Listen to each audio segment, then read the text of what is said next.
धर्म व्रतों में पारंगत, रूपवान गुणवान सुशील प्राणों से प्यारे प्रिय भैया लक्ष्मण प्रभु आदरणीय गुरु भगवान के द्वारा आदेशित किया जा रहा है। बेटा राम लक्ष्मण,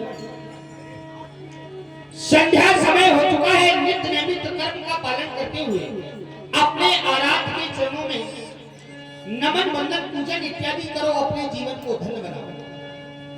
मैं विचार करने लगा लक्ष्मण, क्या नित्य प्रति हम दोनों बंधुओं के द्वारा अपने आराध्य की आराधना नहीं की जाती थी, जो आज स्वयं गुरु भगवान को आदेश देना पड़ा।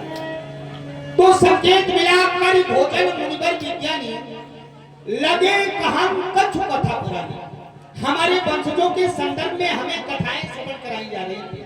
हम दोनों भाई उन कथाओं में इतने मनमुग्ध हो गए, संलग्न हो गए, लीन हो गए कि हमें संध्या का समय ही याद नहीं रहा। जरा विचार करो लक्ष्मण, अगर हम दोनों बंधु वर्तमान में गुरु सानिध्य में ना होते तो ये पावन सुंदर समय निकल जाता और हम दोनों बंधु इस पुण्य से वंचित रह जाते। लेकिन रह कैसे जाते? हम पर गुरु कृपा जो है, कहने का भाव जो अंधकार से प्रकाश की ओर ले जाए, अज्ञानता से ज्ञान की ओर ले जाए, वही गुरु। बड़े भाग्यशाली है हम दोनों बंधु, जो निरंतर हमें गुरु का सानिध्य प्राप्त होता चला जा रहा है। और जिस व्यक्ति के जीवन में गुरु कृपा है, उसके सारे मनोरथ अपने आप पूर्ण हो जाते हैं। तो दिनों पर दया करने वाले, सूर्य की आभा को प्रभावित करने वाले हे श्रद्धे, इसी भांत हमारे जीवन में महती कृपा दृष्टि बनाए रखें, महती कृपा दृष्टि बनाए रखें। प्रथम में आपके चरणों में सत नहीं कोट कोट प्रणाम नाथ, कोट कोट प्रणाम। ध्यान गया लक्ष्मण, आदेश की ओर आदेश मिला बेटा राम, नित्य नैमित कर्म का पालन करते हुए, क्योंकि संसार के समस्त प्राणियों के जीवन में कर्म को प्रधानता दी गई, कर्म को प्रधान माना गया। बताया गया कर्म प्रधान विश्व रखा, जो जस करे सो तस फल। यदि हम और आप अच्छे कर्म करेंगे तो हमें अच्छा फल मिलेगा, और बुरे कर्म करेंगे तो निश्चित है बुरा फल मिलेगा। क्यों? क्योंकि हम और आप ये ना जाने हमारे आपके कर्मों को कोई नहीं देख रहा है, परमात्मा सब कुछ देख रहा है कि हम अपना जीवन कैसे यापन कर रहे हैं, जीवन में हम कैसे कर्म कर रहे हैं, कैसे कृत कर रहे हैं। क्योंकि परमात्मा का हम सबके लिए निर्देश है एक सुंदर सा, बताया गया शुभ और अशुभ कर्म अनुहारी।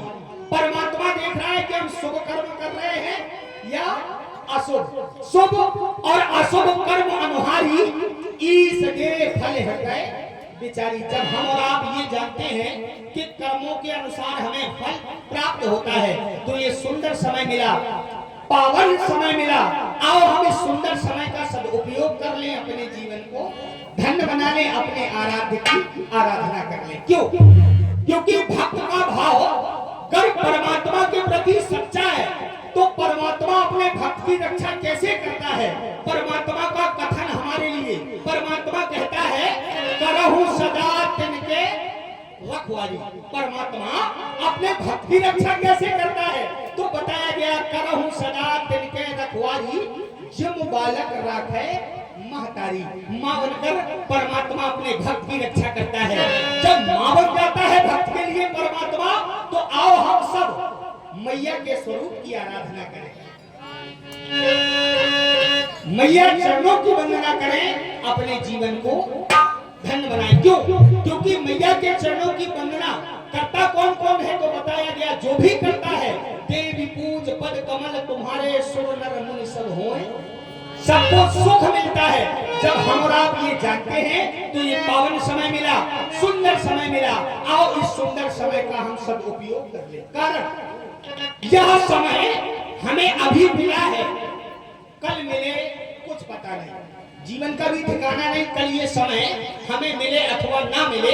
इसलिए वर्तमान में ये सुंदर मिला समय मिला, तो आओ सुंदर समय का हम सदुपयोग कर लें, मैया के चरणों में श्रद्धा रूपी सुमन चढ़ा लें।